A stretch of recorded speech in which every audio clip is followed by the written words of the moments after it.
नमस्कार दोस्तों, आज हम एक ऐसी कहानी सुनी जिसमें एक भक्त ने भक्ति से मूर्ति में जान डाल दी। तो स्टार्ट करते हैं गाने को।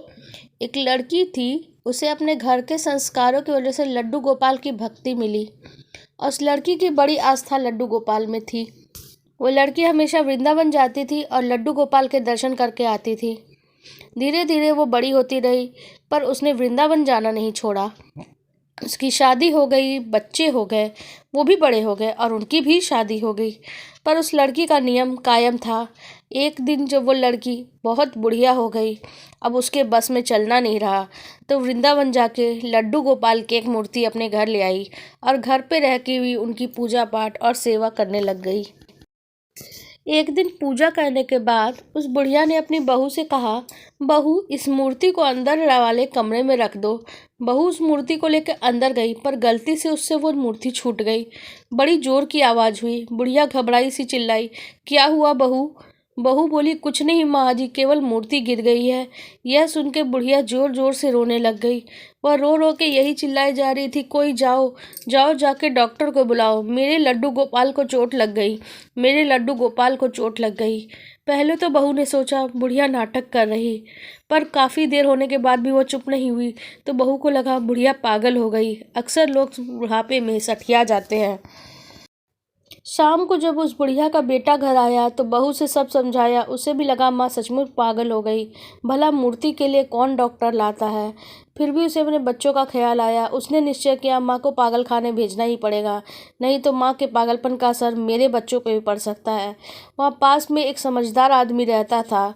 उसके कानों में जब यह बात पहुँची तो उसने उस माँ के बेटे को बुलाया और समझाया कि देखो बेटा, बुढ़ापा और बचपन दोनों एक से होते हैं। जो आदतें बचपन में होती है वही बुढ़ापे में होती है। तू एक काम कर, जा एक डॉक्टर को बुला ले, उसे पहले से समझा दियो कि तुझे एक मूर्ति का चेकअप करना है। बाद में ये बोलना है कि मूर्ति तो ख़त्म हो गई और उसमें जान बाकी नहीं। जब भी उसे पैसे मिलेंगे, भला उसे क्या दिक्कत होगी, और उसे कोई ऐसी बात कहने में दिक्कत भी नहीं होगा। इस तरह से तुम्हारी माँ को पागल खाने नहीं जाना पड़ेगा और उनकी जिद भी पूरी हो जाएगी। बेटे को बात समझ में आ गई। वो गया और जैसा आदमी ने बताया एक डॉक्टर को समझा दिया। डॉक्टर भी राजी हो गया। अगले दिन उस डॉक्टर को बुढ़िया के घर लाया गया। वो घर में घुसते बोला, अरे अम्मा, कहाँ है तेरा लड्डू गोपाल?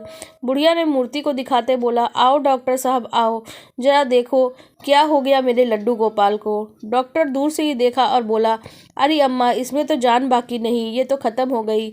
बुढ़िया को गुस्सा आ गया। बुढ़िया ने डॉक्टर से पूछा, क्यों रे डॉक्टर, कितने साल हो गए तुझे डॉक्टरी करते हुए? डॉक्टर सक पकाया और बोला, 40 साल। पर क्यों?